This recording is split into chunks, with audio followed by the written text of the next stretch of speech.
Hi, good afternoon. How are we doing? All right. Doing all right? Well, my name's Kensington. I will be leading this session today. Hi, Kaylee. You're 12, right? Yeah, I'm 12. Okay, and your mom, Tiffany. Tiffany. Awesome. Well, it's so nice to meet you.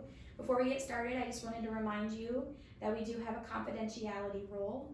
This means that anything we talk about today in this session stays here unless either of you are at risk for harming yourself or others. In that case, something would have to be reported. Are you guys okay if I write some notes while we talk? Yeah, that's fine. Sure. Okay, well, thank you. Awesome. Well, how about this? I'll start off with you, Mom. Tell me a little bit about what's been going on at home. Oh, where do I begin? We have been involved with CPS for several years now with Kaylee, which is so annoying. We have CPS knocking on our door. I was like, oh, great, here we go again.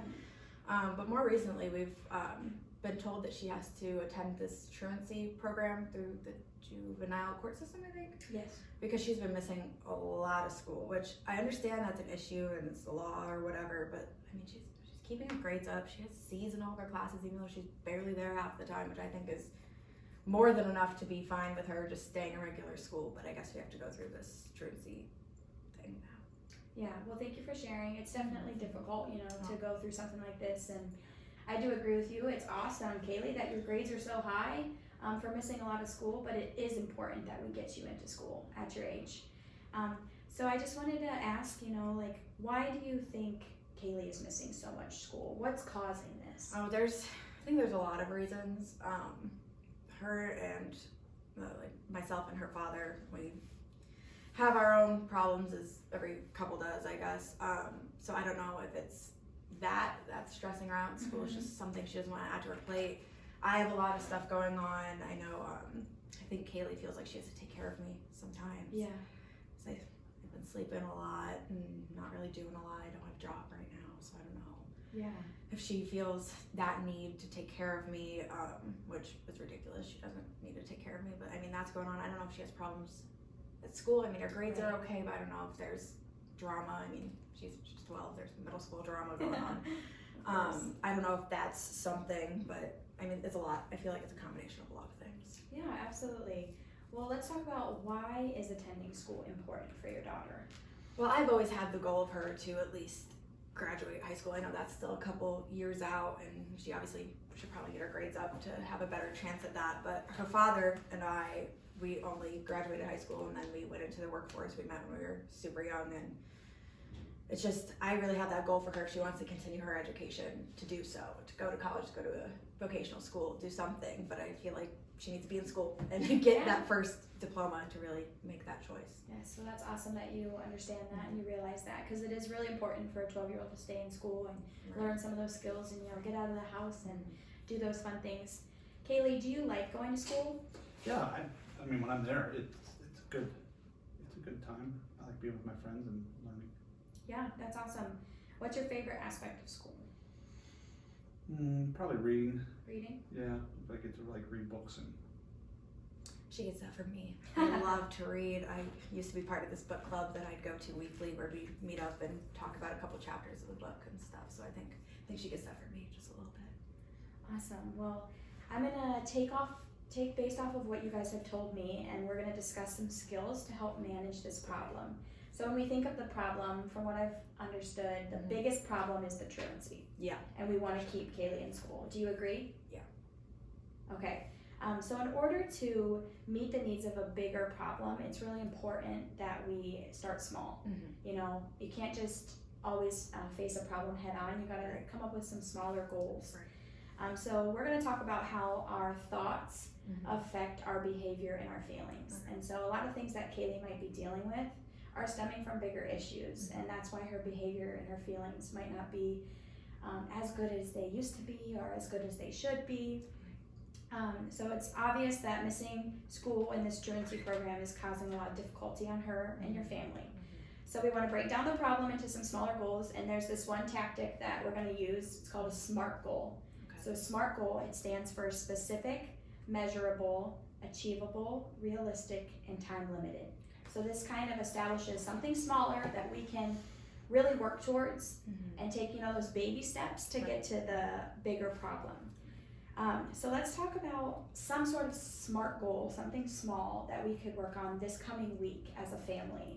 Do you have anything in mind? Well, as I was telling you earlier, I have some problems myself, and I've been, I don't have a job, I've been sleeping a lot, not really taking care of the house as I should, and I feel like that's really putting a lot of unnecessary stress on Kaylee. I feel like she feels the need to be maybe the caregiver in the situation. So maybe, as you were saying, the SMART goal could be to like just really define that like I'm the parent in this relationship, and that like she shouldn't have to worry so much about taking care of me. It's my job to take care of her. Yes, absolutely. Do you feel that way too, Kaylee, that you want to, be a kid again and have your mom take those roles back? I'd like that. I mean, mom needs a lot of help, so I just help out a lot. Which is awesome. That's amazing. You sound like a wonderful kid, and I'm so happy to work with you. But I do agree that that is a perfect goal to start with, Let's get that role reversal back to where it needs to be, Mom is the mom and kid is the kid. Right. And I think it's awesome that you see that, and I think meeting some of those basic needs. If we talk about basic needs of a child, what do you think of? Clothing, food, water, shelter, that kind of stuff. Yeah, absolutely. So I think this next week, before our next session, we're going to start small with this goal. Okay. And I think it's really important that you guys reestablish that, take care of her in the ways that you can. And maybe you remind your mom, hey, I am a kid, or, hey, Mom, I'm hungry, and instead of just stepping up and doing it, which is wonderful, but let your mom take those roles back. And I know I'm sure it's been hard because I haven't been myself lately, but even just asking me for pizza money, you know how to order pizza. You've done that I like before. pizza. You Yeah. like pizza.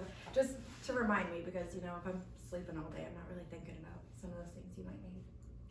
Yeah, and as I was looking over your file before you came in today, I did notice that you have a diagnosis of depression.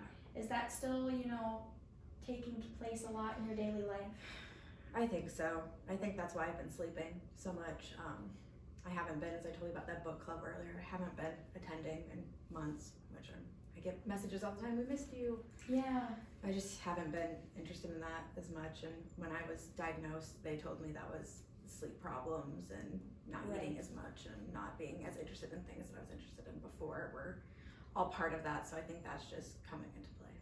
Yeah, and obviously there's a lot going on between you and your husband, and the difficulties and the different people coming in and out of the house. That's probably been really hard on Kaylee. Yeah. And I can't imagine with the depression that it's really hard to get up some days. Have they prescribed any medications for you? Yeah, but it doesn't work. Doesn't work. It does not work. Have you been taking it consistently? No, because it doesn't work. Okay. Well, how about we put that in as a SMART goal as well? Okay. Something that's obtainable, something Right. that's specific and measurable. How about, is that a daily pill? Yeah. Okay. How about between this week and next week, try to take it every day, Yeah. and see if there's any change. And if not, then we'll revisit it. Okay. But let's start with those two SMART goals. Let's just review those. The first one I have written down is that we're going to get that role reversal back in place. Yeah. Mom's going to be, who she needs to be for you, and then you're going to try to take on that role as a kid and, go to school and have fun, so that pressure can be taken off of you. And then for the second goal, we're going to have Mom, is that Prozac, I think, they have you on? I think Okay. that's what it's called. How about we take that Prozac medication every day for Okay. the next week? Okay. We'll revisit it, and if it's still not doing anything for you, I will definitely take that into consideration, okay? All right.